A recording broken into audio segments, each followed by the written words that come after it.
dipakai dalam bahasa Indonesia merupakan definisi dari bahasa Arab, yaitu alimu, ya'lamu, atau ilman, yang berarti mengerti, memahami benar-benar.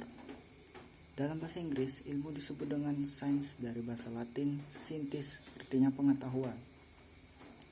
Pengertian ilmu sebagaimana yang terdapat dalam Kamus Besar Bahasa Indonesia adalah pengetahuan tentang sesuatu bidang yang disusun secara bersistem menurut metode tertentu yang dapat digunakan untuk menerangkan gejala tertentu di bidang pengetahuan itu.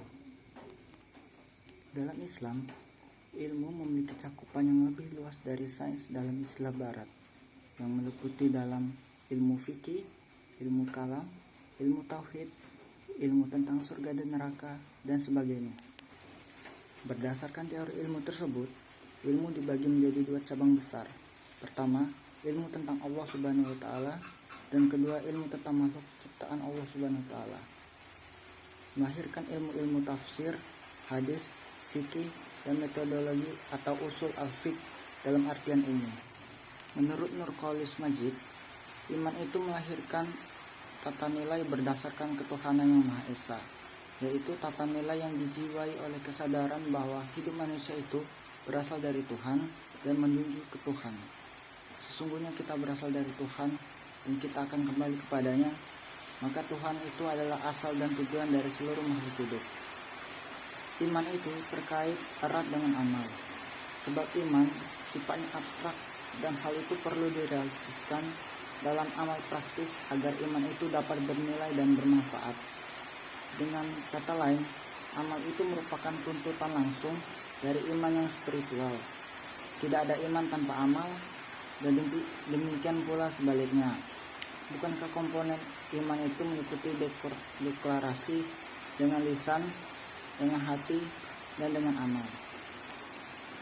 Hubungan antara agama dan ilmu pengetahuan sebenarnya merupakan kajian filsafat ilmu yang bernama epistemologi, atau teori tentang ilmu pengetahuan. Ilmu pengetahuan perlu diislamisasi. Alasan kenapa ilmu pengetahuan perlu diislamisasi ada 3 perkara. Yang pertama, Islam tidak mengenal pemisahan antara ilmu agama dan ilmu umum. Iman, ilmu, dan amal merupakan suatu kesatuan yang tidak dapat dipisahkan. Yang kedua, pada kenyataannya, di Barat telah terjadi pemisahan yang sangat ekstrim antara ilmu dan agama sebagai akibat dari adanya sekularisasi segala bidang, termasuk pada sekularisasi ilmu dan agama. Dan yang ketiga, akibat sekularisasi yang terjadi di dunia Barat berpengaruh luas pada kesadaran mengenai konsep ilmu yang sekuler yang kenyataannya tidak dapat dihindari mewarnai seluruh kesadaran umat manusia mengenai konsep ilmu, termasuk oleh dunia Islam.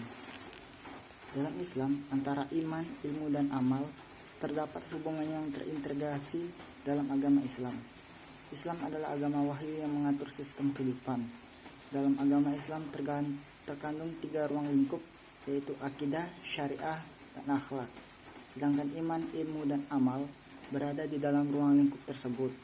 Iman berorientasi terhadap rukun iman yang 6, sedangkan ilmu dan amal berorientasi pada rukun Islam, yaitu tentang tata cara ibadah dan pengamalannya. Sumber pokok ilmu pengetahuan menurut Islam adalah wahyu dan akal, yang keduanya tidak boleh dipertentangkan karena manusia diberi kebebasan dalam mengembangkan akalnya dengan catatan dengan syariat Islam.